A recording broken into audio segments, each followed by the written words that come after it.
안녕하십니까. 사랑하는 내 소나의 주일학교 페이스북 페이지 구독자 여러분들, 그리고 유튜브 구독자 여러분들 안녕하십니까. 지난 시간에서 우리는 하느님의 권능을 보고 느끼고도 그분의 말씀을 귀담아 듣지 않고 무시한 파라오의 행적에 대해 알아보았습니다.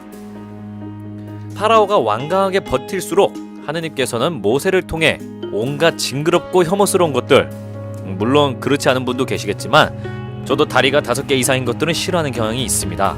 꽃게를 제외하고요. 게장은 맛있으니까. 아무튼 온갖 벌레와 전염병, 그리고 우박과 메뚜기 떼를 동원해서 이집트의 고통을 선사합니다. 하지만 파라오는 8번째 재앙인 메뚜기 떼를 겪고도 정신 차리지 못하고 모세에게 거래를 시도합니다. 바로 빈손으로 광야에 나가서 예배를 드리고 돌아오라는 것이었죠. 모세가 주 저희 하느님께 바칠 제물을 가지고 가야 합니다 라고 항의했으나 파라오는 썩 물러가라며 단호하게 성문을 걸어 잠가버렸습니다. 그렇게 이번에도 속아 넘어간 모세는 하늘을 향해 손을 뻗었습니다. 그러자 태양과 달과 별이 모두 빛을 잃어 어둠이 온 이집트에 내려앉았습니다.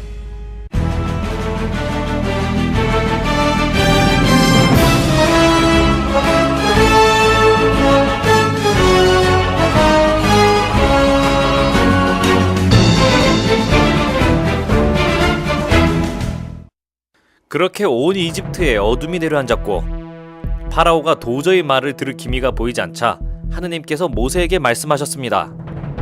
내가 한밤중에 이집트 가운데로 나아가겠다. 왕좌에 앉은 파라오의 맏아들부터 맷돌 앞에 앉은 여중의 맏아들까지 이집트 땅의 맏아들과 짐승의 맏배들이 모조리 죽을 것이다.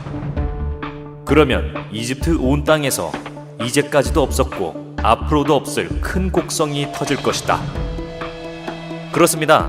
10번째 재앙으로 하느님께서 직접 어둠 속에 내려오셔서 이집트의 모든 맏배들을 죽이시겠다고 선언하신 것이죠. 일전에 야곱의 교리에서도 말씀드렸지만 구약시대에는 맏아들과 맏딸, 그러니까 첫째로 난 생명체가 굉장히 귀하고 영광스러운 삶을 부여받았습니다. 그러한 이집트의 모든 맏배가 죽임을 당한다니 그것은 사실상 이집트의 멸망을 의미하는 거나 다름이 없었습니다. 허나 이집트 안에 살고 있던 이스라엘 민족의 맏배들까지 죽으면 안 되니 하느님께서는 모세에게 한 가지 지령을 더 내리십니다. 그것은 바로 양의 피를 문 주변에 발라놓고 걸어 잠근 뒤 집 안에서 그 양의 고기를 굽고 누룩 없는 빵과 쓴나물을 먹으면서 마치 명절처럼 지내라고 하신 것입니다. 그렇게 어둠이 내려앉은 깊은 시각, 이스라엘 민족들은 모세로부터 전달받은 하느님의 지령에 따라 문설주에 양의 피를 바르고 불에 구운 양고기와 누룩 없는 빵, 그러니까 푹신하지 않고 납작게 퍽퍽한 빵이라 보시면 되는데 아무튼 그것과 쓴나물을 먹으며 조용히 지냈죠. 하느님께서 하늘에서 내려오셔서 온 이집트에 문설주에 양의 피가 발라져 있지 않은 집안의 맏배들을 모조리 치셨습니다. 모세의 경고를 무시하고 잠을 자고 있던 파라오 역시 자신의 왕자가 죽었다는 급한 연락을 받고 일어나 비명을 질렀습니다. 헌데 어디 그뿐이겠습니까? 파라오를 보조하던 제상의 아들도 마찬가지, 경호대장도 마찬가지, 장군들도 마찬가지, 시종들과 모든 대신들의 맏아들이 모조리 죽임을 당한 것입니다. 어둠 속에서 온 이집트에 초상이 났습니다. 마치 과거 이스라엘 민족의 어린 사내아이를 모두 학살한 것을 안갚음 당하듯이 말입니다. 이미 수차례 연이은 재앙으로 인해 파괴된 데다가 전염병과 우박 등으로 많은 이들이 죽거나 다쳤으며 온 이집트인의 첫째는 죽임을 당했습니다. 이러다가는 정말로 이집트가 멸망할 수도 있겠다 싶어 이집트인들은 크게 항의했습니다. 그리고 파라오와 대신들은 모세를 불렀습니다. 너희 이스라엘 자손들은 어서 일어나 내 백성에게서 떠나라. 그리고 너희가 말하던 대로 가서 하느님께 예배를 드려라. 너희가 말하던 대로 너희의 양과 소도 데리고 가라. 그리고 나를 위해서도 복을 빌어다오. 그렇습니다. 결국 파라오와 이집트의 내신들은 하느님의 권능에 무서워 떨며 항복 의사를 전달했던 것입니다. 모세와 아론은 곧바로 모든 이스라엘 민족들에게 알려 떠날 채비를 차리게 했습니다. 그렇게 이스라엘 민족은 야곱이 요셉과 함께 이집트에서 살게 된 지 430년 만에 이집트에서 나와 자유의 몸이 됩니다. 모세는 요셉의 유언에 따라 요셉의 유고를 고이 모셔서 행진하기 시작했습니다. 하느님께서도 낮에는 구름 기둥으로 밤에는 불 기둥으로 길을 안내해 주셨습니다. 허나 온갖 재앙으로 농사는 망치고 다치고 죽은 사람도 많은 데다가 모든 첫째가 죽어버려 슬픔에 잠긴 이집트는 막판에 다른 생각을 하게 됩니다. 바로 이왕 이렇게 된 거 이스라엘 민족들을 편히 보내면 안 된다는 것이죠. 더군다나 노예였던 그들이 전부 사라져버렸으니 이제 일할 사람도 없다는 것입니다. 그리하여 파라오는 마지막 발악으로 군대를 보내 이스라엘 민족들을 모두 잡아오라고 하였습니다.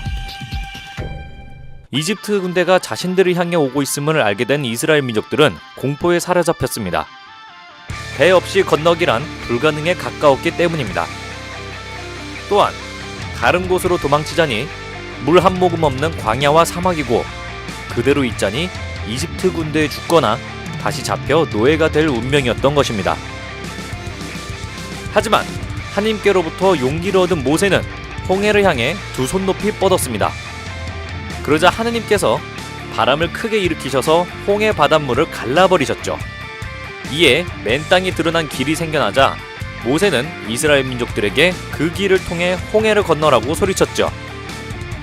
뒤에서 이집트 군대를 막고 있던 이스라엘 남성들이 힘에 겨워 이제 슬슬 그들도 퇴각해버렸습니다.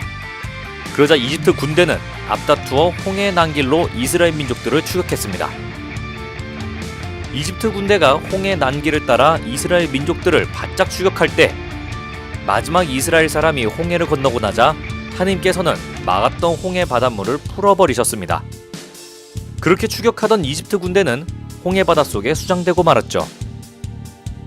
이를 지켜보던 이스라엘 민족들은 하느님을 찬양하는 함성을 내질렀고 파라오는 자신의 자존심 때문에 비참하게 죽어간 이들을 생각하며 쓸쓸하게 이집트로 돌아갔습니다. 이 사건을 통해 훗날 이스라엘 민족들은 파스카 축제를 지내게 됩니다. 한글로는 유월절이라 쓰고 영어는 패스오버라고 쓰는데 우리로 따지면 광복절과 추석을 합친 것이라 볼 수 있습니다. 지나가다라는 의미를 가진 파스카는 하느님의 권능을 무시하고 자만했던 파라오와 이집트에 내려진 10번째 재앙, 그러니까 맛배가 모두 죽는 재앙에서 무사히 지나가고 또 홍해를 지나 이집트의 구속에서 영원히 해방되었음을 기뻐 찬미하는 축제인 것이죠. 이후에도 계속 하느님의 지령에 따라 파스카 축제에는 잘 익힌 양고기와 누룩 없는 빵, 그리고 쓴나물을 먹으며 기뻐 지냅니다. 430년 만에 자유를 얻은 그들에게 이보다 더한 기쁨은 없겠죠.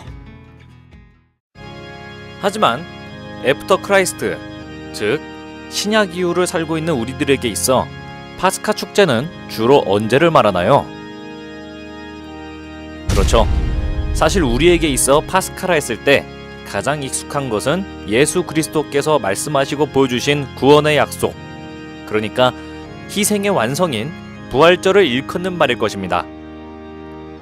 구약에서 파스카란 이스라엘 민족들이 이집트에서 재앙이 지나가고 종살이와 고통에서 해방됨을 의미했지만 신약 이후의 파스카란 예수님께서 우리를 죄악에서 구원해 주시고 온갖 고통과 재앙에서 지나가게 해 주시리라는 새로운 약속, 그러니까 진정한 구원의 약속을 의미하는 것이죠. 이를 예수 그리스도께서는 최후의 만찬에서 선포하시고 직접 채찍과 매를 맞고 십자가에 못 박혀 돌아가셨다가 부활하심으로써 증명하시고 몸소 행하셨습니다. 그리하여 지금의 우리가 일컫는 파스카는 바로 예수 그리스도의 구원과 사랑의 부활절을 기리는 말이 되었습니다. 이 점 잊지 마세요.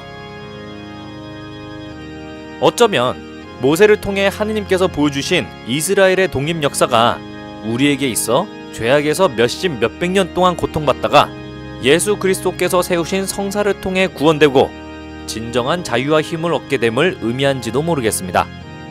이렇게 오늘 교리를 통해 파스카의 유래와 현 의미에 대해서 알아보았습니다. 예수 그리스도께서 보여주신 희생과 사랑, 구약에서는 모세를 통해 하나님께서 보여주신 약속과 사랑, 앞으로도 계속 가슴속에 함께 하시길 기도합니다.